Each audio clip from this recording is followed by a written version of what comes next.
Praise the Lord. क्या आपकी भी प्रार्थनाओं का उत्तर नहीं आ रहा है? आप बहुत लंबे समय से प्रार्थना कर रहे हैं लेकिन उत्तर नहीं आ रहा है। आइए प्रियो, आज हम एक वचन को देखते हैं, याकूब की पत्री 4 अध्याय का 3रा पद, जहाँ पर कुछ इस प्रकार लिखा है, तुम मांगते हो और पाते नहीं, इसलिए कि बुरी इच्छा से मांगते हो, ताकि अपने भोग विलास में उड़ा दो।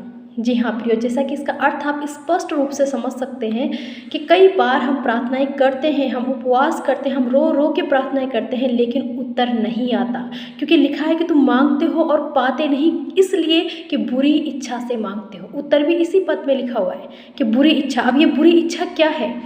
कई बार अगर हो सकता है आप एक बाइक के लिए प्रार्थना कर रहे हो तो आप उसमें सोच रहे हो कि बाइक ही तो मांग रहा हूँ, इसमें बुरी इच्छा क्या है? लेकिन जब हम परमेश्वर में चल रहे हैं तो हमारी हर एक बातें उसकी इच्छा के अनुसार होनी चाहिए। हमारे जीवन में हर एक काम उसकी इच्छा के अनुसार होना चाहिए।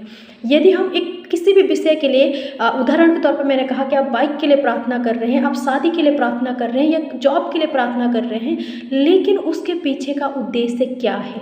क्या आप उसमें परमेश्वर की इच्छा को प्राथमिकता दे रहे हैं या अपनी इच्छा? वो आपकी इच्छा है, आपकी जिद है कि आपके पास ये चीज़ होनी चाहिए, आपके लिए ये जॉब होनी चाहिए, क्योंकि परमेश्वर आपसे बेहतर जानता है कि आपके लिए क्या ज़रूरी है। परमेश्वर वो समय बहुत अच्छे से जानता है कि आपको किस समय पे किस चीज़ की ज़रूरत है। क्योंकि कई बार आप सोच के देखिए कि यदि एक बच्चा गलत टाइम पर पेरेंट्स से गलत चीज़ें मांगेगा, उम्र से पहले किसी चीज़ की जिद करने लगेगा, तो क्या हम उसको देंगे? यदि अभी मान चलो हमारा बच्चा 5 साल का है और वो जिद करे कि मुझे बाइक चाहिए, मुझे अपनी खुद की साइकिल चाहिए, मैं खुद स्कूल जाऊँगा साइकिल से, तो क्या पेरेंट्स उसकी इच्छा को पूरा करेंगे? हो सकता है वो खाना पीना छोड़ दे, जिद पे अकड़ जाए कि नहीं मुझे अपनी साइकिल चाहिए, मैं अपनी साइकिल से खुद स्कूल जाऊंगा।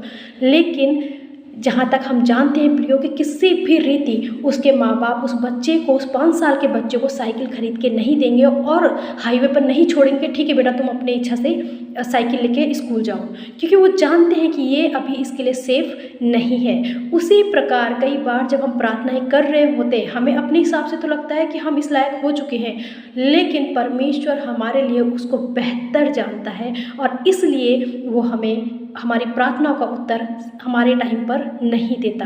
क्योंकि सोचिए, कई बार हम बहुत सी गलत प्रार्थनाएं कर देते, कई बार हम गुस्से में आ जाते और बोलते इससे अच्छा तो मैं मर ही जाती, लेकिन अगर परमेश्वर उस प्रार्थना को सुन ले तो क्या होगा?